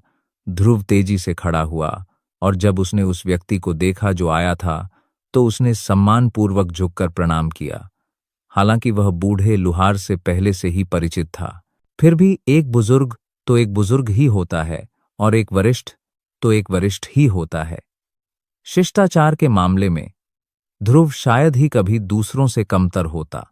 बेशक यह दोनों पक्षों के बीच आपसी सम्मान के आधार पर बना था। अगर दूसरे उसे ठेस नहीं पहुंचाते तो वह भी उन्हें ठेस नहीं पहुंचाता। अगर तुम मेरा सम्मान करोगे तो मैं तुम्हें 10 गुना लौटाऊंगा। यही ध्रुव का शुरू से ही सिद्धांत रहा है। बूढ़े लुहार ने मुस्कुराते हुए अभिवादन के बदले सिर हिलाया। ध्रुव की तुलना में बूढ़ा लुहार बेहद सहज था। शिष्टाचार उसके लिए बस एक सतही व्यवहार था। हालांकि वह ध्रुव के व्यवहार से काफी संतुष्ट था। हाँ, अगर और कुछ नहीं हुआ तो यह बूढ़ा आदमी तुम्हारी साधना में बाधा डालने की जहमत नहीं उठाएगा। हालांकि मुझे डर है कि अब तुम्हें यहां से जाना पड़ेगा। बूढ़ा लुहार ध्रुव के सामने चला गया और मुस्कुराते हुए बोला। बूढ़े लुहार की बातें सुनकर ध्रुव एकदम से दंग रह गया। क्या इन शब्दों का मतलब था कि वह उसे भगा देना चाहता था? हालांकि बूढ़ा लुहार उस तरह का इंसान नहीं था। क्या हो सकता है कि वह जिनसेंग आत्मा कबीले से हो? ध्रुव भौंचक्का रह गया और उसे समझ नहीं आ रहा था कि क्या सोचे। उसे तो यह भी शक था कि वह व्यक्ति जिनसेंग आत्मा कबीले का है। हाँ, ज्यादा मत सोचो। जिनसेंग आत्मा कबीले कोई सदस्य नहीं है। मैं तुम्हें इसलिए यहां से भेजना चाहता हूं क्योंकि कोई तुम्हें ढूंढने आया है। अगर मैं गलत नहीं हूं तो उस व्यक्ति को तुम्हें ढूंढना चाहिए। यह सुनकर ध्रुव ने अपनी भौहें उठाईं और थोड़ा हैरान हुए बिना नहीं रह सका। उसे ढूंढ रहे थे? जिनसेंग आत्मा कबीले के बाहर ध्रुव ने कभी किसी को नहीं बताया था कि वह जिनसेंग आत्मा कबीले में आया है। कोई कैसे जान सकता था कि वह यहाँ है? हालांकि बूढ़े लुहार के चेहरे की मुस्कान से अंदाजा लगाया जा सकता है कि जो व्यक्ति उसे ढूंढ रहा था वह मुसीबत मोल लेने की कोशिश नहीं कर रहा होगा। ऐसे में वह उससे पूछ ही सकता था कि उसे कैसे पता चला कि वह यहाँ है। जैसे ही एक गोलाकार अदृश्य शक्ति तरंग फैली, काले वस्त्र पहने एक नाजुक और सुंदर युवक धीरे धीरे शहर के दक्षिणी भाग में एक छोटे से आंगन से बाहर निकला, जो बेहद जीर्ण शीर्ण दिखाई दे रहा था। तभी एक व्यक्ति आंगन के प्रवेश द्वार के सामने इधर उधर टहल रहा था। वह झिझक रहा था कि अंदर जाए या नहीं। प्राचीन नील शहर में हर कोई जानता था कि यह छोटा सा आंगन बुजुर्ग लुहार नाम के योद्धा का निवास स्थान है। आज वह अपने मन में चल रहे अनुमान की पुष्टि करने यहां आया था। ध्रुव आधे महीने से लापता था। इस आधे महीने के दौरान प्राचीन नील शहर में सत्ता संरचना लगातार बदलती रही। शक्तिदेव शहर में एकत्रित हो गए थे, जिससे प्राचीन नील शहर के शक्तिदेवों की शक्ति लगातार बढ़ती जा रही थी। सामान्यतः एक 3 सितारा शक्तिदेव किसी सेना को नियंत्रित कर सकता था। हालांकि इस समय वे शक्तिदेवों के बीच महत्वहीन थे। इस समय एक अज्ञात व्यक्ति ने यह खबर फैला दी थी कि ध्रुव के अलावा, जो पहले ही गायब हो चुका था, वास्तव में प्राचीन नील शहर में एक 3 सितारा शक्तिदेव था, जिसके पास शून्य बिजली तालाब न्योता था। जब यह खबर फैली तो प्राचीन नील शहर के शक्तिदेवों में मानो हड़कंप मच गया। उनकी लालच से भरी रक्तरंजित आंखें हर 3 सितारा शक्तिदेव को घूर रही थीं, मानो वे उनकी हड्डियों के आर पार देखना चाहते हों। संयोगवश जिस समय सभी उस 3 सितारा शक्तिदेव की तलाश में थे, एक अनजान जगह से आई खबर फिर से बेतहाशा फैल गई। इस बार सबकी निगाहें कनूज पर टिकी थीं, जो ध्रुव से परिचित था। बिल्कुल सही। इस समय छोटे से आंगन के सामने खड़ा व्यक्ति कनूज था। फिलहाल शून्य बिजली तालाब का न्योता एक गर्म आलू की तरह था। जो भी इसे प्राप्त करता वह सभी का निशाना बन जाता। उन उच्च स्तरीय शक्तिदेवों के अलावा प्राचीन नील शहर में एकमात्र व्यक्ति जिसे सभी जानते थे वह था कनूज, जिसके पास शून्य बिजली तालाब का न्योता था। इसलिए पिछले कुछ दिनों से कनूज की वजह से पूरे प्राचीन नील शहर में कोहराम मचा हुआ था। 7 सितारा से नीचे के सभी शक्तिदेव कनूज की बेतहाशा तलाश कर रहे थे। अगर कनूज को अपनी सीमाओं का पता न होता और यह न पता होता कि अपनी मौजूदा ताकत से शून्य बिजली तालाब के न्योते की रक्षा करना उसके लिए मुश्किल है, तो वह खबर फैलने से बहुत पहले ही छिप गया होता, वरना उसे यहां प्रकट होने का मौका ही न मिलता। प्रवेश द्वार के बाहर खड़ा कनूज झिझक से भरा हुआ था। अगर आप इस कहानी को किसी और चैनल या टेलीग्राम पर सुन रहे हैं तो आगे के एपिसोड सुनने के लिए स्टोरी वोकल चैनल पर ज्वाइन हो जाए और चैनल को सब्सक्राइब कर ले। उसके दिल में आशा और चिंता दोनों थी। दरअसल कनूज को पता ही नहीं था कि ध्रुव बुजुर्ग लुहार के घर पर है। इस बार वह बस अपनी किस्मत आजमा रहा था। उसे ध्रुव को ढूंढने की उम्मीद थी, लेकिन वह नहीं चाहता था कि ध्रुव उसका रक्षक बने। इससे पहले कनूज चुपके से हकीम एसोसिएशन में चला गया था। अब वह जनता की आलोचना का निशाना बन गया था। हर कोई उससे शून्य बिजली तालाब का न्योते पाना चाहता था। स्वाभाविक रूप से उन्हें सावधान रहना था। यहां तक कि हकीम एसोसिएशन के बुजुर्गों को भी सतर्क रहना पड़ा। गुलशन और चंद्रू को देखने के बाद वे दोनों स्वाभाविक रूप से कनूज और ध्रुव के बीच के रिश्ते के बारे में जान गए। इसलिए दोनों ने ध्रुव के ठिकाने के बारे में ईमानदारी से जवाब दिया। हालांकि जवाब संतोषजनक नहीं था। कनूज जानता था कि वे उससे झूठ नहीं बोलेंगे।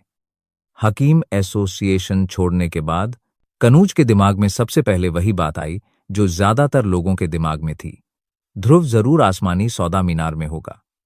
आखिरकार प्राचीन नील शहर में सभी ने देखा था कि बुजुर्ग ओजस उस दिन आसमानी सौदा मीनार की ओर से ध्रुव के पक्ष में खड़े हुए थे। हालांकि दोबारा सोचने पर कनूज ने भौहें चढ़ाईं। आसमानी सौदा मीनार में दिन भर व्यापार की हलचल रहती थी और शक्तिदेवों की कोई कमी नहीं थी। अगर वह अंदर जाता तो क्या वह किसी जाल में नहीं फंस जाता?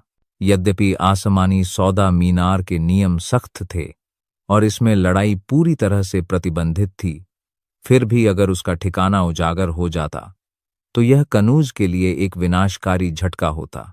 वह न तो हकीम एसोसिएशन में था, न ही आसमानी सौदा मीनार में प्रवेश कर सकता था, न ही प्राचीन नील शहर से बाहर जा सकता था।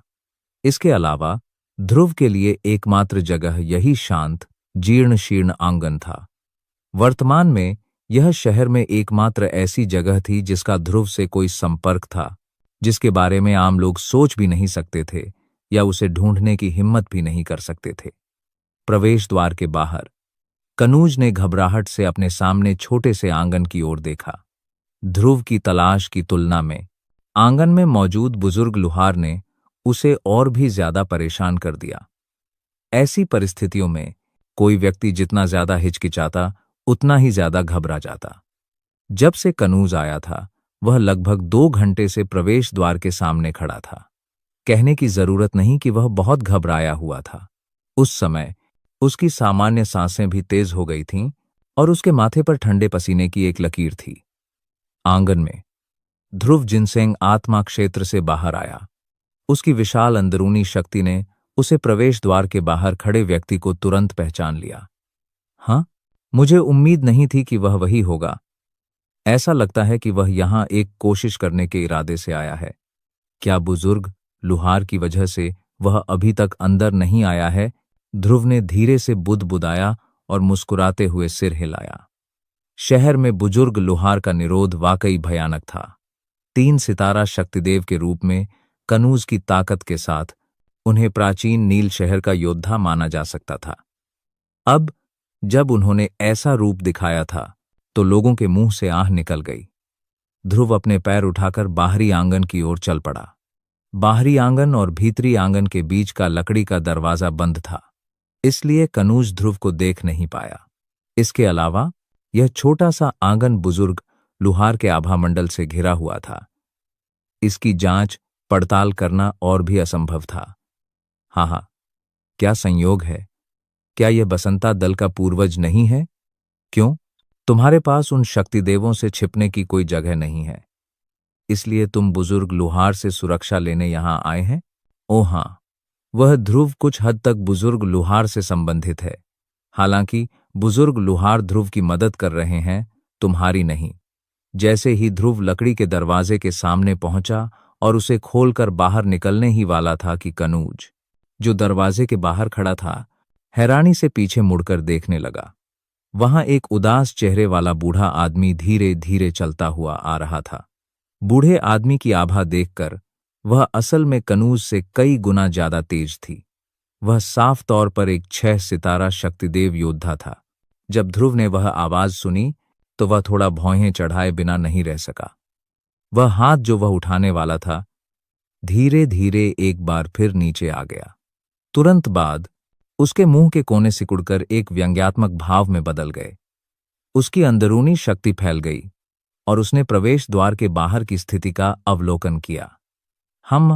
अगर मैं गलत नहीं हूं तो यह खबर कि शून्य बिजली तालाब मेरे शरीर से जुड़ा हुआ है तुम्हारे द्वारा फैलाई गई थी, बूढ़ा नाथ। कनूज ने आंखें सिकोड़ लीं और बूढ़े नाथ की बातों को अनसुना कर दिया। वह उस आकृति को घूरता रहा जो धीरे धीरे दूर जा रही थी और गुस्से से उसे डांट रही थी। जो व्यक्ति आया था वह प्राचीन नील शहर के बसंता दल का पूर्वज बूढ़ा नाथ था। भाई कनूज, आप इसे इस तरह नहीं कह सकते। शून्य बिजली तालाब न्योता एक ऐसी चीज है जो केवल वही प्राप्त कर सकते हैं जो सक्षम है। तुम्हारे जैसे किसी व्यक्ति के लिए इसे छिपाना अंततः बेकार है। जब समय सही होगा तो आपके हाथों से बिजली न्योता छीन लिया जाएगा। मेरे कार्य केवल आपको आपकी अपनी सीमाएं बताने के लिए हैं। बूढ़ा नाथ ने कनूज की तीखी फटकार को नकारा नहीं। बोलते हुए उसके कदम रुके नहीं, बल्कि सीधे कनूज की ओर चल पड़े। आपने पहले ही उम्मीद कर ली है कि मैं यहां आऊंगा। कनूज के चेहरे पर गुस्से से बोलते हुए एक सतर्क भाव था। उसके शरीर के भीतर का शक्ति पहले ही उसके पूरे शरीर में फैल चुका था। वह किसी भी क्षण बूढ़ा नाथ से निपटने के लिए तैयार था। आखिरकार इस प्राचीन नील शहर में तुम जिस एकमात्र व्यक्ति पर भरोसा कर सकते हो वह है ध्रुव। तुम उसके लिए अपनी जान जोखिम में डालने को तैयार थे। वह स्वाभाविक रूप से इस उपकार को अपने दिल में याद रखेगा। अब जब वह कहीं नहीं मिल रहा है तो स्वाभाविक है कि तुम यहां आओगे ही। हालांकि ऐसा लगता है कि तुम मेरी अपेक्षा से थोड़ा पहले आ गए हैं। बूढ़ा नाथ के मुंह के कोने पर एक गहरी और शैतानी मुस्कान उभर आई। उसकी दोनों आंखों में ठंडी चमक भर गई। ध्रुव और मुकेश का समूह एक भीषण युद्ध में उलझा हुआ था। चूंकि यही स्थिति थी, इसलिए वह उन्हें लड़ने की इजाजत दे रहा था। बेहतर होगा कि दोनों पक्ष घायल हों। दूसरी ओर उसे सिर्फ शून्य बिजली तालाब की चिंता थी। हुम्फ, क्या अच्छी योजना है। अगर ऐसा है भी तो भाई ध्रुव को जरूर पता चल जाएगा कि क्या तुमने बूढ़े लुहार की आंखों के सामने मुझे मारने की हिम्मत की। कनूज का चेहरा लगातार तमतमा रहा था। उसके सामने खड़ा बूढ़ा नाथ सचमुच एक दुष्ट और क्रूर इंसान था। यह सुनकर बूढ़ा नाथ बस मुस्कुराया। उसने आंखें उठाकर कहा, किसने कहा कि मैं तुम्हें मारना चाहता हूं? मुझे पता है कि इसका नतीजा बहुत तकलीफदेह होगा, इसलिए मैं तुम्हारे हाथों में सिर्फ शून्य बिजली तालाब न्योता चाहता हूं। बस इतना ही काफी है। कनूज का दिल थोड़ा शांत हुआ। कम से कम उसके सामने बूढ़ा नाथ उसकी जान को तो नुकसान नहीं पहुंचाएगा। फिर भी वह अपनी सतर्कता कम नहीं कर सकता था। हम्फ, भले ही तुम मेरे हाथों से शून्य बिजली तालाब न्योते को छीन लो, मुझे डर है कि तुम इसकी रक्षा नहीं कर पाएंगे। भाई कनूज, आपको इसकी चिंता करने की जरूरत नहीं है। कनूज समय रोकना चाहता था। उम्मीद कर रहा था कि वह भागने का कोई रास्ता सोच पाएगा। 3 सितारा शक्तिदेव और 6 सितारा शक्तिदेव के बीच का अंतर बहुत ज्यादा था। वह उनका सीधा सामना नहीं कर सकता था। हालांकि बूढ़ा नाथ स्पष्ट रूप से नहीं चाहता था कि कनूज भाग जाए। उसकी आवाज धीमी भी नहीं हुई थी कि बूढ़ा नाथ, जो कनूज से कुछ ही फीट की दूरी पर था, तुरंत आगे बढ़ा और कनूज को पकड़ लिया। पलक झपकते ही बूढ़ा नाथ कनूज के सामने पहुंच गया। एक प्रचंड आंधी ने कनूज के शरीर पर बेरहमी से प्रहार किया, जिससे उसका दम घुटने लगा। एक 6 सितारा शक्तिदेव की दमनकारी शक्ति पूरी तरह से कनूज के शरीर पर पड़ गई, जिससे वह हिल भी नहीं पा रहा था। कनूज इस हमले से बच नहीं पाया। बूढ़ा नाथ ने एक अतुलनीय रूप से भयावह और विशाल आभा धारण की जब उसने बेरहमी से कनूज का सिर पकड़ लिया। हालांकि बूढ़ा नाथ के लिए कनूज को सचमुच मारना नामुमकिन था, फिर भी उसे कनूज को घायल करने की अपनी क्षमता पर पूरा भरोसा था। अगर ध्रुव सचमुच उसे ढूंढने भी आ जाए तो भी वह कनूज का कुछ नहीं बिगाड़ पाएगा। कनूज जानता था कि वह आने वाले हमले का सामना नहीं कर पाएगा। हालांकि बूढ़ा नाथ पहले ही उसके सामने आ चुका था। उमड़ते हुए शक्ति ने कनूज को ऐसा महसूस कराया जैसे उसकी पीठ में कोई धमाका हो गया हो। इस समय पीछे हटने के लिए बहुत देर हो चुकी थी। आखिरकार कनूज कायर नहीं था। वह, जो उग्र स्वभाव का था, बूढ़ा नाथ से उसकी ताकत के अंतर के कारण डरता था। हालांकि चूंकि तीर धनुष पर पहले से ही चढ़ा हुआ था, इसलिए उसके पास उसे छोड़ने के अलावा कोई चारा नहीं था। मौत का इंतजार करने के बजाय पूरी ताकत से लड़ना बेहतर था। शायद हालात बदलने की थोड़ी सी संभावना हो। दुर्भाग्य से कनूज ने चाहे कितनी भी कोशिश की हो, उसकी ताकत केवल 3 सितारा शक्तिदेव जितनी ही थी। बूढ़ा नाथ की तुलना में उनमें 3 सितारों का अंतर था। कनूज के लिए ताकत में इतना अंतर स्वर्ग और पृथ्वी के बीच का अंतर कहा जा सकता था। निश्चित रूप से केवल एक ही आदान प्रदान में कनूज बूढ़ा नाथ की उपहासपूर्ण निगाहों से पराजित होने से पहले केवल कुछ ही सांसों तक टिक पाया। इस लड़ाई में कनूज को पलटवार करने का अवसर भी नहीं मिला। यह कल्पना करना कठिन था कि जब ध्रुव ने बूढ़ा नाथ से युद्ध किया तो वह उसे हार मानने पर मजबूर कर पाया। ध्रुव की ताकत कितनी भयावह थी। लड़ते समय तुम्हारा ध्यान भंग नहीं हो सकता। जैसे ही कनूज ध्रुव की ताकत से आश्चर्यचकित महसूस कर रहा था, बूढ़ा नाथ की ठंडी हंसी उसके कान के पास चुपचाप सुनाई दी। टकराना। कनूज की प्रतिक्रिया की प्रतीक्षा किए बिना बूढ़ा नाथ का पैर, जो विस्फोटक और भयावह शक्ति से भरा था, पहले ही निर्दयतापूर्वक कनूज के पेट में घुस गया था। कनूज का शरीर बेकाबू होकर उछलकर छोटे से आंगन के दरवाजे से टकराया। उसकी छाती फूल गई और उसके मुंह से खून की धार फूट पड़ी, जिससे खाली जगह का एक बड़ा हिस्सा लाल हो गया। तुम तो बस एक 3 सितारा शक्तिदेव हो, फिर भी तुम मेरे खिलाफ लड़ते हुए सचमुच विचलित हो रहे हो। तुम सचमुच मुझे नीचा दिखा रहे हो। बूढ़ा नाथ ने उपहास किया और धीरे धीरे कनूज की ओर चल पड़ा। हालांकि अभी अभी लगा प्रहार कनूज को गंभीर रूप से घायल करने के लिए पर्याप्त नहीं था, लेकिन यह उसके लिए प्रतिरोध करना कठिन बनाने के लिए पर्याप्त था। हाँ, बूढ़ा नाथ, क्या तुम्हें पता है कि मैं अभी क्यों विचलित था? बूढ़ा नाथ के उपहास के सामने कनूज ने एक उपहासपूर्ण अभिव्यक्ति प्रकट की और हंस दिया। बूढ़ा नाथ ने थोड़ा भौहें चढ़ाईं। कनूज को घूरते हुए उसकी आंखें सिकुड़ गईं। उसकी आंखों में एक चमक उभर आई। वह पहले से ही थोड़ा गुस्से में था। अशांत शक्ति धीरे धीरे उसकी आस्तीन के नीचे उसकी हथेली में इकट्ठा हो गई।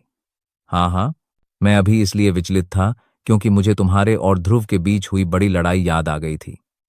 एक 6 सितारा शक्तिदेव ने वास्तव में एक 3 सितारा शक्तिदेव के सामने हार मान ली थी। हाँ, बूढ़ा नाथ अपने गुस्से पर काबू नहीं रख पा रहा था। जब ये शब्द उसके मुंह से निकले, उसके चेहरे पर अचानक उदासी छा गई। उसका शरीर तुरंत हिल गया और कनूज के सामने आ गया, जो अभी तक खड़ा नहीं हुआ था। उसने कनूज की गर्दन पकड़ ली। टकराना। हालांकि जैसे ही कनूज बूढ़ा नाथ द्वारा बेरहमी से पीटे जाने के लिए तैयार हुआ, बूढ़ा नाथ, जो कनूज के सामने था, अचानक उड़ गया। तोप के गोले की तरह वह हिंसक रूप से घर में घुस गया। ध्रुव, तुम सचमुच यहां हो। कनूज ने अपने सामने काले वस्त्र पहने उस आकृति को देखा तो वह दंग रह गया। पहले तो उसने सोचा कि वह बूढ़ा नाथ के जाल में फंस गया है, लेकिन अचानक ध्रुव सचमुच यहां आ गया था। जवाब में ध्रुव ने सिर हिलाया और मुस्कुराया।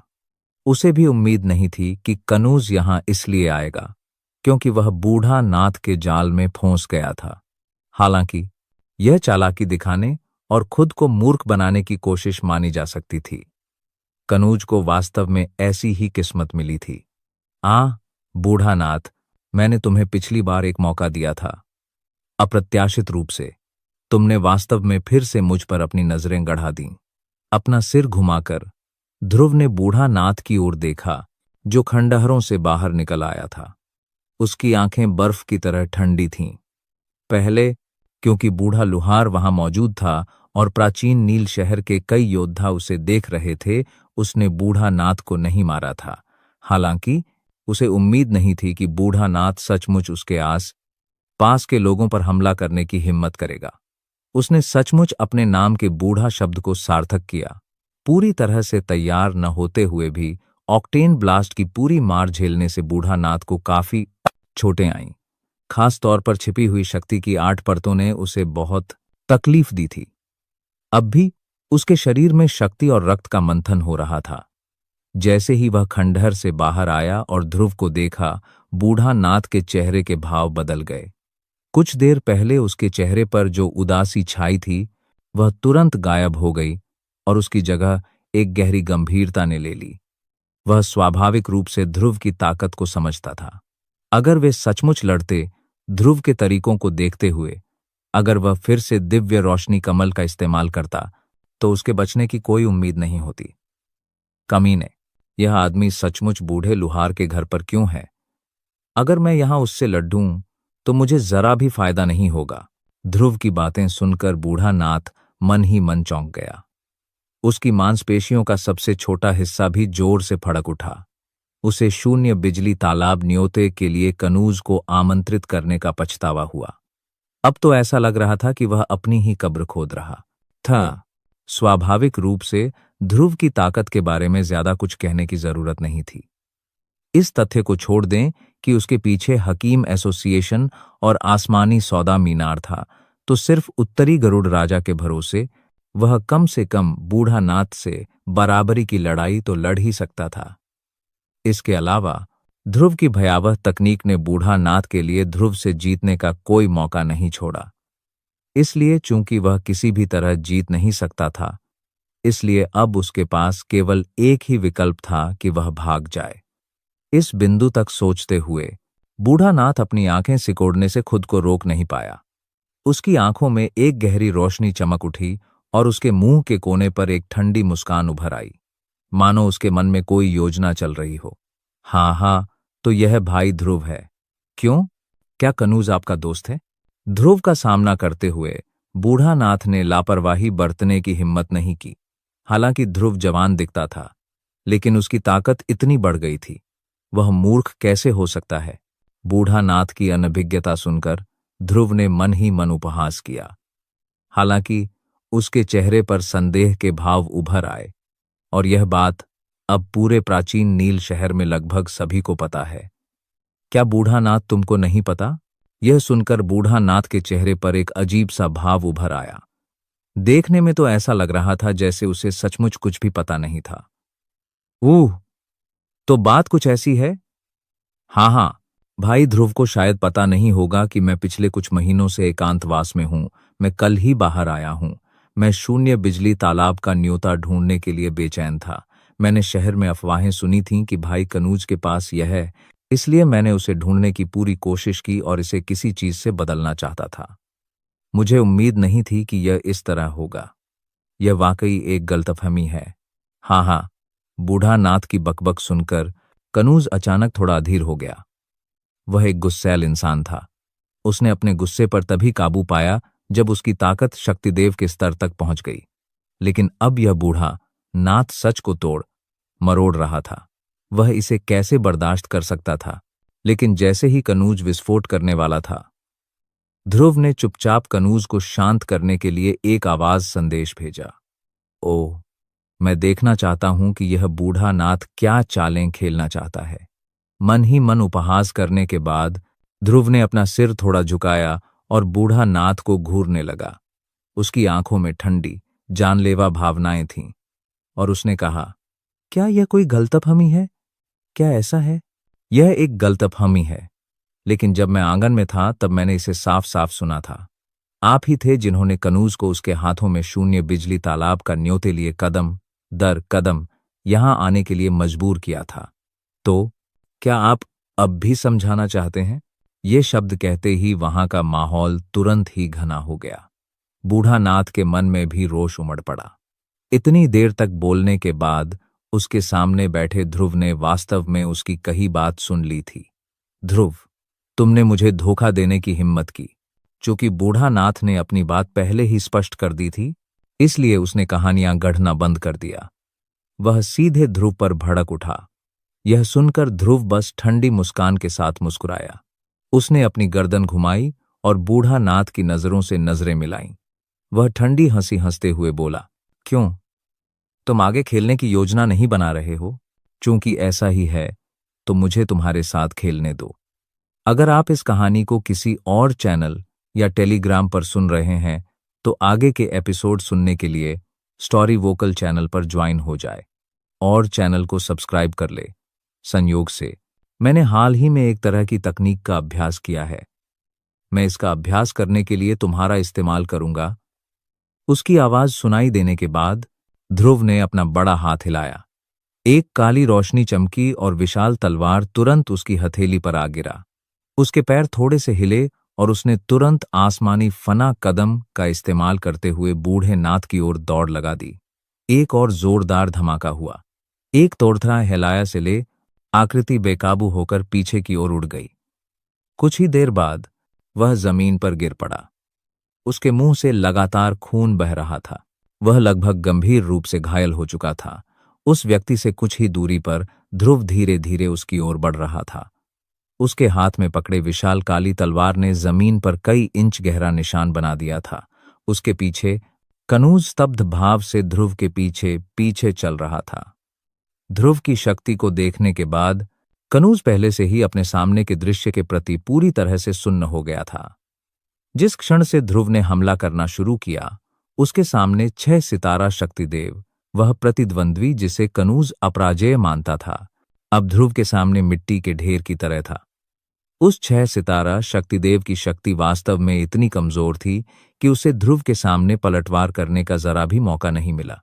कनूज को अब भी याद था कि जब ध्रुव पहली बार नील शहर पर पहुंचा था और बूढ़ा नाथ से लड़ा था, हालांकि उसने अंततः बूढ़ा नाथ को हरा दिया था, उसने केवल अपनी रफ्तार और उस भयावह तकनीक पर भरोसा किया था। इसके अलावा यह अंततः बूढ़े लुहार की शक्ति का प्रदर्शन था।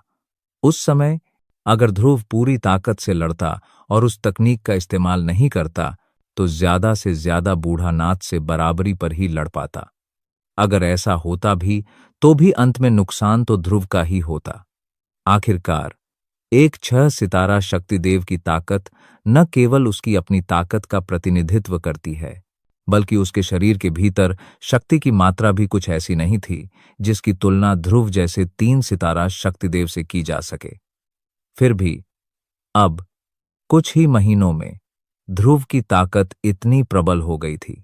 पहले वह बूढ़ा नाथ से सिर्फ बराबरी तक ही लड़ पाता था, लेकिन अब वह बूढ़ा नाथ को आसानी से हरा सकता था। ताकत में इस भारी अंतर के कारण इसे देखने वाले कनूज को यह सब झूठ लग रहा था। हालांकि चाहे उसे इस बात पर कितना भी यकीन न हो, यह सच था। ध्रुव का विकास इतनी तेजी से हुआ कि उसकी कल्पना से परे था। यहां तक कि बुजुर्ग लुहार भी ध्रुव की तारीफ किए बिना नहीं रह सके। बेशक एक 6 सितारा शक्तिदेव एक 6 सितारा शक्तिदेव ही होता है। चाहे कुछ भी हो, उसकी ताकत सबके सामने थी। स्वाभाविक रूप से ध्रुव के लिए उसका सामना करना आसान नहीं होगा। हालांकि बूढ़ा नाथ ने चाहे जितनी भी पलटवार करने की कोशिश की हो, ध्रुव के भारी तलवार द्वारा बार बार बमबारी के बाद सब बेकार था। 7 परत आकाश चीर तलवार की शक्ति ने भी ध्रुव को स्पष्ट समझ दी। आखिरकार उस दिन उसने वर्धन से लड़ाई की थी और किसी भी हालत में खुद को रोके रखा था। हालांकि आज हालात अलग थे। बूढ़ा नाथ का सामना करते हुए ध्रुव के दिल में जरा भी बोझ नहीं था, बल्कि वह कोशिश करने के लिए थोड़ा उत्सुक था। 3 बार तक लगातार हमला करने के बाद इस 6 सितारा शक्तिदेव ने बहुत शक्ति खर्च कर दी थी। लगातार 3 बार, प्रत्येक बार एक इंसानी रैंक की तकनीक के बराबर था। बूढ़ा नाथ स्वाभाविक रूप से 3 बार का सामना नहीं कर सकता था। खांसी, यह कौन सी तकनीक है? मलबे के नीचे बूढ़ा नाथ का शरीर अभी भी दबा हुआ था। वह अभी तक बाहर नहीं आया था। इसकी तुलना में वह उस तकनीक के बारे में ज्यादा चिंतित लग रहा था जिसका इस्तेमाल ध्रुव ने पहले किया था। ध्रुव की आंखें थोड़ी सिकुड़ गईं। उसके कदम एक पल के लिए रुके और फिर आगे बढ़ गया। भारी गहरे तलवार को पकड़े हुए हाथ ने धीरे धीरे अपनी ताकत बढ़ाई और विशाल तलवार थोड़ा ऊपर उठा। यह एक तकनीक है जिसे मैंने कुछ समय पहले ही समझा है। मैं इसे 7 परतों वाली आकाश चीर तलवार कहता हूं। ध्रुव की आंखें सिकुड़ गईं। उसकी नजर मलबे पर टिकी थी और उसकी आंखों की गहराई में एक गहरी रोशनी चमक रही थी। मलबे के नीचे बूढ़ा नाथ की भयावह आंखें अचानक सिकुड़ गईं। वह ध्रुव की बातों से हैरान था। 7 परतों वाली आकाश चीर तलवार पहले ऐसा लगता था कि उसने केवल 3 बार का उपयोग किया था। अगर उसने इसका पूरा उपयोग किया होता, बूढ़ा नाथ मन ही मन घबरा गया। उसे डर था कि कहीं ध्रुव उस पर और भी ज्यादा वार का इस्तेमाल न कर दे। हालांकि कुछ सांसों के बाद बूढ़ा नाथ की आंखों में एक निर्दयी भाव उभर आया। मलबे के नीचे उसका चेहरा कुछ उदास और विकृत हो गया। ध्रुव रुको। ध्रुव ने अपने कदम रोक दिए। इस समय उसके शरीर में मौजूद शक्ति का लगभग 1/4 हिस्सा खर्च हो चुका था। ऐसा इसलिए था क्योंकि वह अब सफलता के कगार पर था, वरना उसने और भी ज्यादा शक्ति खर्च कर दी होती। एक तेज चीख के साथ ध्रुव के सामने का मलबा अचानक फट गया। धूल और मलबे को ध्रुव से कुछ फीट की दूरी पर एक अदृश्य शक्ति ने रोक लिया था। ध्रुव की नजर धूल से गुजरी और उसने देखा कि बूढ़ा नाथ सचमुच बच निकला था। ध्रुव ने थोड़ा भौहें चढ़ाईं। अजीब बात यह नहीं थी कि बूढ़ा नाथ बच निकला था, बल्कि यह थी कि उसके पास भागने की क्षमता थी। बूढ़ा नाथ के पास प्रतिक्रिया करने का समय ही नहीं था जब 3 बार की शक्ति उसके शरीर पर टूट पड़ा। अगर उसने 3 वार की शक्ति को पूरी तरह झेल लिया होता तो उसके लिए शांत और उदासीन भाव से बोलना नामुमकिन होता। ध्रुव को यही शक था। क्यों? भले ही यह किसी प्रकार की शरीर शोधन तकनीक थी, फिर भी इससे उसे भागने की क्षमता नहीं मिली होगी।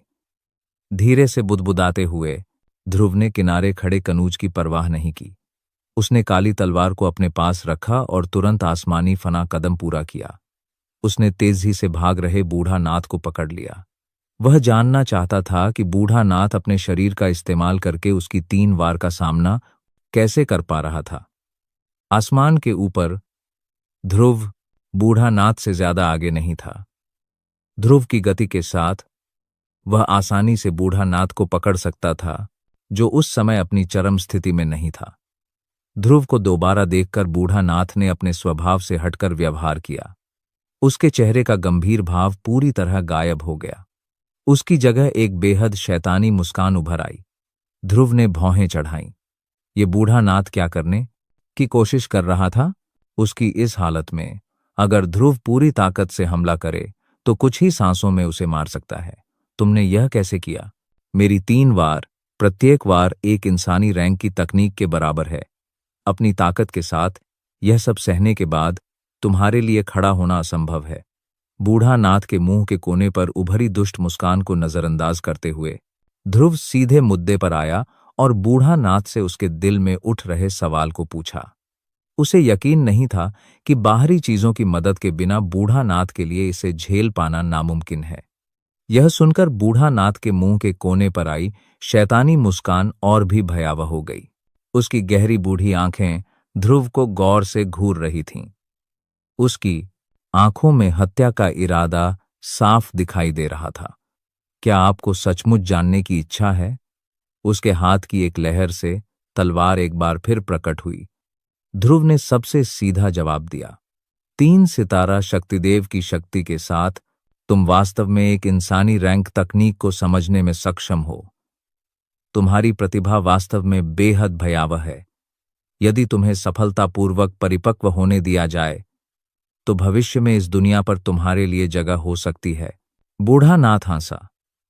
पता नहीं उसके शब्दों का मतलब ध्रुव की तारीफ था या कुछ और। जहां तक मेरा सवाल है, मैं तुम्हारी उन 3 वार को रोकने में सक्षम था। बूढ़ा नाथ की जहरीली सांप जैसी आंखें ध्रुव को घूर रही थीं। उसने धीरे से अपना हाथ उठाया। उसकी हथेली पर रोशनी टिमटिमाई और एक अनजानी चीज से बनी गोल प्लेट उसकी हथेली पर उभर आई। इसके तुरंत बाद बूढ़ा नाथ ने बोलना जारी रखा। मैंने इस फॉर्मेशन प्लेट पर भरोसा किया। ये शब्द कहते ही ध्रुव की भौहें फड़क उठीं। वह मन ही मन थोड़ा चौंका। फॉर्मेशन प्लेट, यह एक ऐसी चीज थी जिसे एक फॉर्मेशन मास्टर ने परिष्कृत किया था। ध्रुव को अभी भी याद था कि कुछ समय पहले ही उसने एक छोटे से लड़के को मार डाला था जो फॉर्मेशन तकनीक का अभ्यास करता था। अब जब उसने इसके बारे में सोचा तो लगा कि वह लड़का उस समय किसी तरह की फॉर्मेशन तकनीक स्थापित कर रहा था। जहां तक उस महान तारा प्लेट की बात है जिसका इस्तेमाल वर्धन ने उस समय किया था, वह निस्संदेह एक फॉर्मेशन प्लेट थी। हालांकि उस समय ध्रुव ने वर्धन को उसका इस्तेमाल करते हुए व्यक्तिगत रूप से नहीं देखा था, इसीलिए स्वाभाविक रूप से वह अनजान था। फॉर्मेशन प्लेट हूँ, अपनी आंखें सिकोड़ते हुए ध्रुव ने अपने दिल में बुदबुदाया। तो यह ऐसा ही है। मैंने कभी नहीं सोचा था कि तुम्हारे पास वास्तव में ऐसी कोई चीज होगी। कारण समझने के बाद ध्रुव बूढ़ा नाथ से और बकवास करने से खुद को रोक नहीं पाया। उसने तलवार पर अपनी पकड़ मजबूत कर ली और बूढ़ा नाथ पर हमला करने ही वाला था। ध्रुव के चरित्र को देखते हुए वह स्वाभाविक रूप से बूढ़ा नाथ जैसे किसी व्यक्ति को नहीं छोड़ेगा। आखिरकार बूढ़ा नाथ ने कनूज पर तब भी हमला किया था जब वह अभी भी जंगली इलाकों में था। बूढ़ा नाथ ने कनूज को क्यों नहीं मारा, इसकी वजह ध्रुव था। हालांकि ध्रुव के चले जाने के बाद बूढ़ा नाथ निश्चित रूप से कनूज के पीछे के दल के लिए मुश्किलें खड़ी कर देगा। उस समय कनूज को हकीम एसोसिएशन को सौंपने के बजाय बेहतर होगा कि पहले ध्रुव को उसे खत्म करने दिया जाए। ध्रुव, क्या तुम सच में सोचते हो कि मैंने तुम्हें यहां लाने के लिए इतनी बड़ी कीमत खर्च की है?